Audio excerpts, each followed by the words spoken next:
All right, guys, this question is from a man in the group, and he says, I'm a recently divorced dad. Divorce has really messed me up. I constantly wonder things like, why wasn't I good enough? What did I do wrong? Not to mention feeling I failed my vow and my kids. The only closure she gave me was that she just wasn't happy anymore. Recently, I found out the ex-wife had told numerous people that I am a narcissist, which blows me away because of my self-image has always been somewhere in the basement. Well, of course you're going to feel like you failed your vow and your kids, right? Because you couldn't hold it together. And so what somebody does, and it's a way to defend themselves or to really just navigate life, and it gives them power, is to just take on all the blame and say, well, it's something I could have done. It's something I could have prevented. I'm not a victim here. I just didn't take ownership. There was something I didn't do. It was all within my power. But the problem is that when you do that, you blame yourself, and you're giving yourself responsibility for something that maybe you didn't have responsibility for.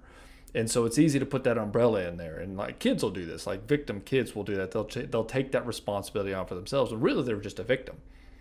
And this is an extension of that. It's a way to take control and power of a situation that you have no power over.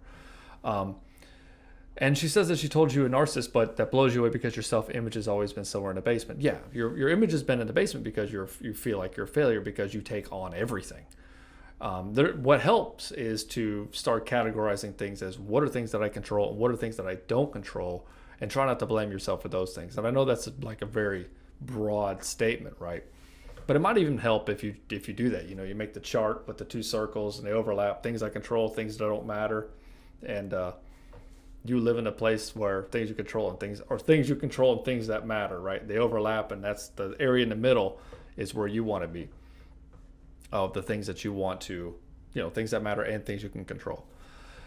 4th of July, went out drinking for the first time, and she's saying that you're a narcissist, right? So this tells me that she's probably projecting onto you. If your self-image is the thing about narcissists is they never think their self-image.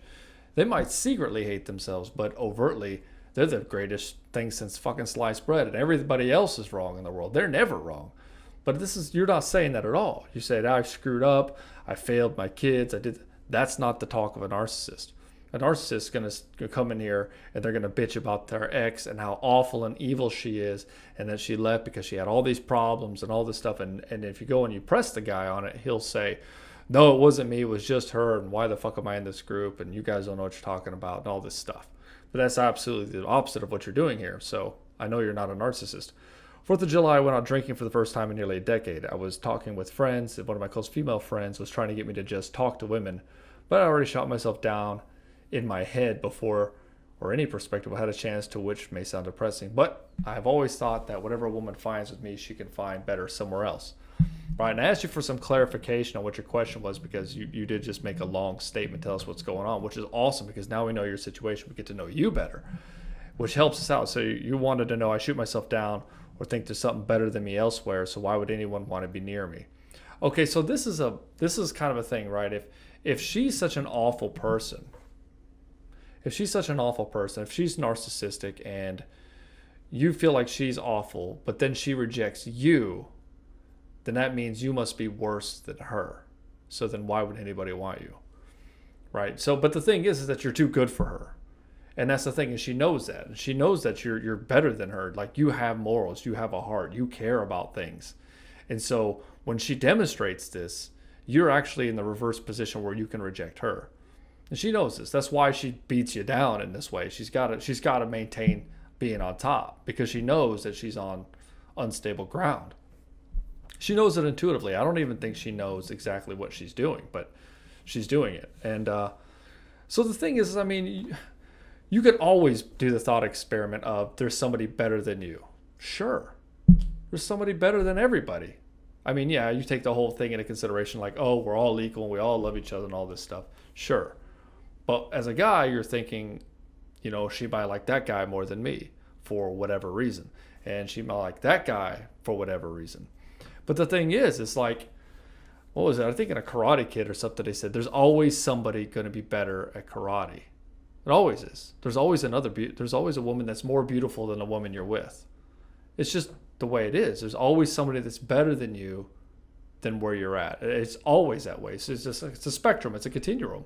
So if you sit there and you think, well, I'm not the best, so I'm the worst, which is what happens when you don't really truly think about that mindset. You're like, if I'm not the best, then I'm the worst. And it's a fallacy. You don't have to be the best. You don't have to be, it doesn't, and it also doesn't mean the worst. I mean, all of your friends, and I like to tell guys, look at how you judge other people and then judge yourself how you judge other people. Because the thing is when you get with a narcissist, you think that you're shit and they're awesome or whatever. They put the perception of that, even though they're giving you shit all the time. The perception is you're the piece of shit and they're the awesome one. And the problem with that is that it skews things. So you think, okay, well, one of the ways that I help guys out, I say, okay, she treats you this way. Would you treat somebody else that way? And they say, no. You're nice and you give of yourself, right? Is the other person doing that back to you? And they're saying no. And so the thing is, when you're in that down position, you give everybody else a free pass. You're always the good guy, but you never hold anybody else accountable for their actions to be good to you in the same way that you're good to them. And you think that it's being altruistic, but it's not. You're sacrificing yourself. And when you sacrifice yourself and you're down on yourself, you're not in your power. You can't serve anybody. You literally serve nobody because you're so drained that when you go out and you're with people, you suck their energy out of them just for the validation to feel better and to feel like where you need to be. And that's what you're feeling here. You're like, well, why would anybody else? It's a very victimized, poor me attitude. But yeah, you have been victimized. Just acknowledge that and just say, okay, well, this is what happened then. But what are the benefits of this victimization? You say, well, now I know what to look out for. Now I know what all the boundaries, and you might be afraid that you'll fall into this situation again. I can guarantee you have been inoculated through the fire of dealing with this shit. If another woman comes up and she makes you feel the same way, that's your ex-wife. Sorry, I was looking for the label, the pronoun.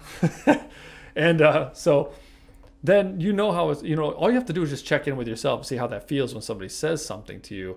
And that'll tell you if it makes you feel the same way that your ex-wife did, even though they may be saying something totally different, you're dealing with maybe the same energies and you may want to distance yourself. Easy. You're not going to fall into that situation again. You've already aware of it. As long as you pay attention to it, you're not going to have a problem with it. So yeah, I mean, you're on a continuum like everybody else. So just because you're not at the bottom or just because you're not at the top doesn't mean you're at the bottom. Like, I'm not the best at this. There are other people that have more insight than I do. They've been doing this longer.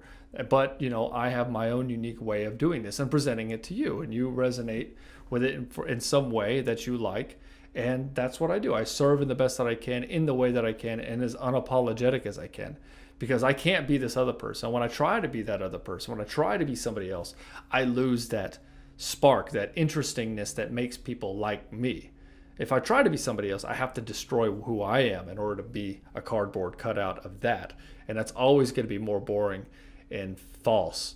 And it's going to be full of just things, me parroting at that point, and not really me following my intuition and giving you, our quirks is what make us interesting. And when you hide your quirks, when you hide behind whatever facade that you feel like people need from you, then you're really beating yourself down and telling yourself you're not worthy. And so by demonstrating and practicing, and it is something it takes time to practice, being unapologetic, the more you can practice it, the more you can be authentic in who you are, the better you get at it. So I hope that's helpful. And yeah, I think you'll do well. I think you'll do well here. I think you've had a great learning experience, and you'll get through it, man. I'm with you.